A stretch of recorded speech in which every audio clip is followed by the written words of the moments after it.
Welcome back to week 15. This one is going to be about recovery. So recovering from your workouts and making sure to do this properly and making sure to avoid under recovery in a number of ways and making sure that you're doing everything that you can to build as much muscle as possible so that you can lose as much body fat as possible with a fast metabolism and how to stay healthy in the process. Let's talk about it. So recovering from your workouts. We all know that feeling when we go to the gym for maybe the first time in a while and we get really stinking sore, even from stuff that makes us feel like, dang, am I really out of shape? Because I didn't think that this would make me this sore. That didn't feel that hard. Why is that? Basically, it's important to know that when you are training your muscle fibers, imagine that these are your muscle fibers. In order to do exercises, they stretch and they contract on a molecular level. So you've got millions and millions of them, say in your bicep. And when you do a curl, when you're down here, they are stretched. And when you're up here, they are contracted together. And every time that they stretch and contract under load, they tear.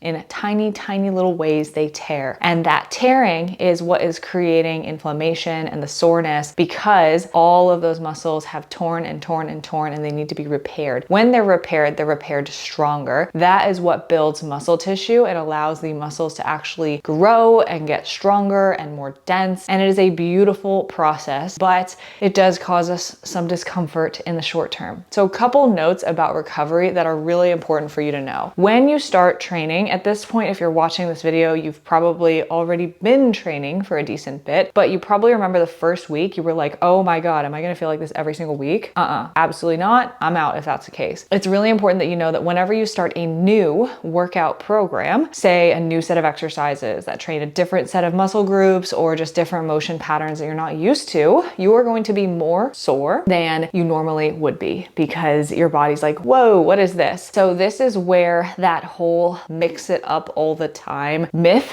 comes from, where we think that we need to constantly be doing new workouts, constantly be switching it up, and constantly feel sore to have a good workout, when in reality that couldn't be farther from the truth. And so we don't want to chase soreness because that will actually lead us to under recovering and just not actually getting to where we want to be. But we want to recover well from our workouts, especially as we adapt to training programs and see that progress compound because we're not quite as sore, not quite as beat up from our sessions. So for example, first week, second week, we get really sore from our workout plan. And then the third and fourth week, we feel like we're able to do those same movements and not get totally beaten up the next couple of weeks. That is our opportunity then to increase and progress our load, our intensity in the gym, get stronger and build muscle from there. So we went over that in a prior module, so I'm not going to go into depth on exactly how to progress in this one, but what I am going to talk about is how to mitigate that first and second week soreness and why we need to avoid chasing the soreness and why we can't just constantly be running our body into the ground, training it as hard as possible, because that is going to lead to some negative outcomes as well. More is absolutely not better when it comes to strength training and seeing progress in your metabolism and your fat loss. When you get really sore, maybe it's the first week of a new training block, you will want to do a couple of things. Number one, hydration is going to be one of your best friends. I would highly recommend hydrating as much as you can because water is going to help flush out that inflammation and deliver nutrients to the muscle cells where they're needed. Second, your nutrition becomes that much more important. Hitting your protein intake, especially because having the appropriate amount of protein is going to allow your muscles to actually recover efficiently and help you be ready for the next session. Number three, this one's really underrated, but because we work typically desk jobs, we're sitting all the time. When we do a heavy workout, especially if you work out in the morning or the night before, you don't want to just like stay super locked in and stagnant after a really tough workout, because the less you move, the faster your muscles will just tighten up and get really sore. The best example of this is road tripping. I've done the complete worst thing possible and done a heavy leg day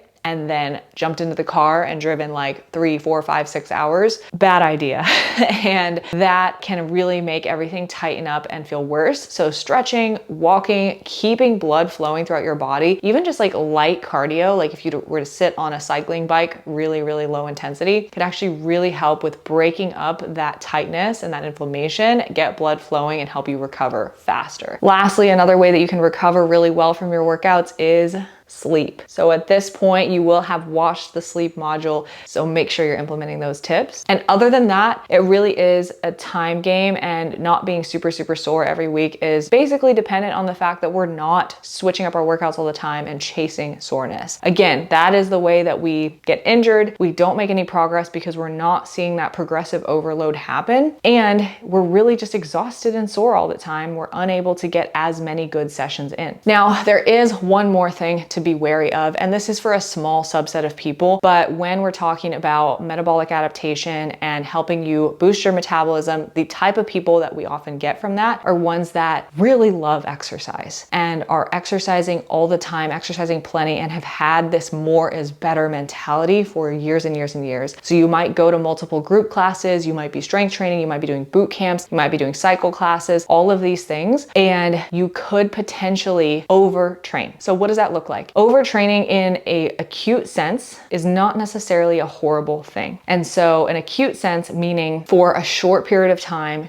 you really push your body, you really go past the limit. A lot of times athletes will do this to create specific adaptations by going a little bit past what they know they should and then pulling back really hard after to recover. However, that's typically not us here, right? We're just trying to train to achieve optimal body composition results and live a healthy lifestyle. So we don't need to be doing that. So functional overreaching, that's what that's called, is typically something that we're not using unless we're training for a race, a marathon, a competition, something like that. But if we are constantly, chronically putting ourselves through workout after workout, high intensity after high intensity, especially when the intensity is moderate to high rather than low, we can really run our body into a situation where overtraining syndrome is possible. And this is where we've overtrained our body to the point where we're not going to effectively build muscle. We're actually doing more harm than good, and we might create more hormonal imbalances and negative adaptations to our sleep, our hormones, our body composition, because we are actually training our body too much and too hard without the proper recovery. So this happens really often with people who are really tied to doing lots and lots of group classes. They're also eating 1,200 calories a day, and they're not giving their body the appropriate rest. And typically these people also have really high levels of stress in their life. This is where their cortisol can get really dysregulated, and they can start actually putting on body fat even though they're working out a ton and barely eating. Their hunger hormones are all over the place, so they're not actually having an appetite, they're not sleeping well, and they're constantly sore and fatigued all the time. And this is pretty standard for anybody who would be considered having overtraining syndrome. The way to get out of this is to pull back. Less is more, and allowing yourself to rest and recover. The initial period of recovery when you have overtrained for a while might actually feel worse before it feels better. You might feel more tired, more sleepy. Your body might start demanding more rest of you. You might get sick more often too in this process because your immune system is so downregulated. But when you do allow yourself that rest for a good period of time, you nourish your body, you feed it up, and you feed your metabolism, then it will catch up, you will recover, and then you can get back to training at a decent intensity and frequency, but it just can't be so much that you're digging your body into a hole. So if you are somebody who is really big on exercising a lot, that is something to be wary of, especially if nutrition has been the downfall and you tend to be a chronic dieter. Something to be very wary of that can really help with your long-term fat loss, body composition, health, and overall just quality of life goals. So that is recovery, overtraining, how to recover from workouts, and even a little bit on why we shouldn't switch up our workouts so often. In a nutshell, I hope you found this module useful. Let your coach know if you have any questions about what was in this video, and we'll see you in the next one.